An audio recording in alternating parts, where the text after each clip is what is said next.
Hello everyone. In this video, we learn about a story titled A Dilemma, written by Silas Weir Mitchell.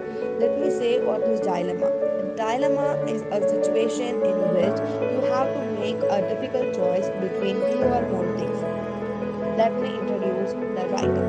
When we go for the writer's introduction, he was born in the year 1829 and he was passed in the year 1940 during the First World War, and he is the neurologist by profession. He was one of the famous physicians of his time, and he is known for his writings both in scientific as well as in literature. He is the father of neurology as well as pioneer of scientific medicines.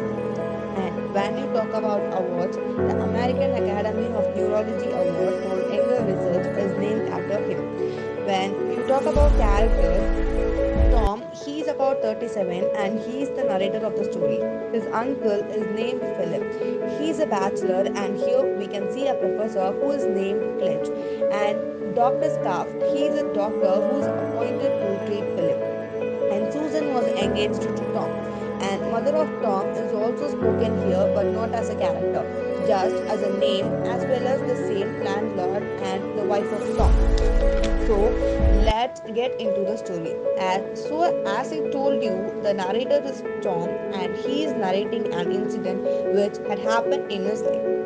And either he had the option to choose this or that, and he had lost nearly 2 years of his life. So the story starts when he was about 37.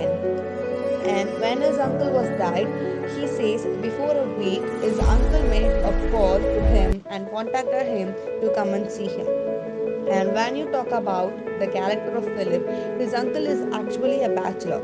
He had the lust for saving rubies and pearls. He saves most of his money and he buys rubies and pearls and he keeps it in his pocket. He used to keep that in his pocket, and whenever he wanted, whenever he wished, he would like just have a glance and keep it safe.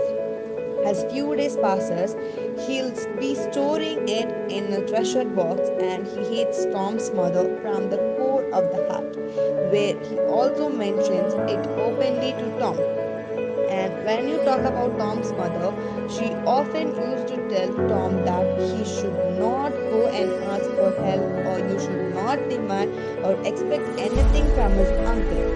And Tom, he is from the poor class family.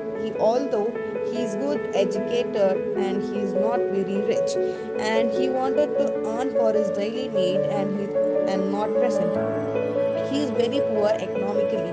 He visits his uncle, where his uncle says that he has chosen Tom as his only heir, and he had many collections of rubies as well as pearl, and it is kept safe in a treasure box in his locker. When he passed away after his death, it should go to Tom, and he says Tom is the responsible one to take over the funeral ceremonies, which is performed by the Philip. Tommy comes forward with enthusiasm, where he was happy to hear that he is the heir of his uncle, and he expected to do so. As well as after a week his uncle was passed away, so he makes all the funeral ceremonies by collecting all the amount which he had for himself. And as day passes, he sees one day he comes across the will. He opens the locker, he sees the treasure. When he was eager to open, there was a letter.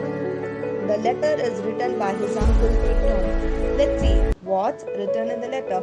He says, Dear Tom, he says, Dear Tom, this box contains valuable rubies and diamonds, that took peace and blooded rubies, and it holds a blue diamond, which is known for its beauty. So there are hundreds of pearls in his collection, where green pearl is known for its popularity. He says that you think that I should have given this to the charity, but I hate people from the charity and trust as I hate your mother's son is none other than Tom. So he explained the box contains the interesting mechanism which will act with the certainty as you lock it. Note to be. So he says he had filled it with the toxic substance, that is a substance which can rust when it opens. So I have attached it with it. When you open it with the wrong manner, you will be scattered. Your flesh, your bone, everything will be scattered and you will be put to death. Certainly, when from greed, he was literally in a question state. He wants to question, but his uncle is no more, so he questions within himself. Either it's true or it's just a lie, which is said for fun. He started putting up questions. As day goes on, automatically his whole life is sophisticated with the treasure. As days moves on, his interest towards other things becomes less, and his full concentration goes to the treasure box, where his resulted in the reduction of his salary, and even his marriage was also put up in a question mark. He consults Clint, a professor, and he says it. He puts up a question: how do you believe that a pearl can be cracked? He's just lying to you. So don't ever think that it's true and don't overweight. You can you have a trick? Then he goes to Dr. Scott. Who's his uncle's doctor?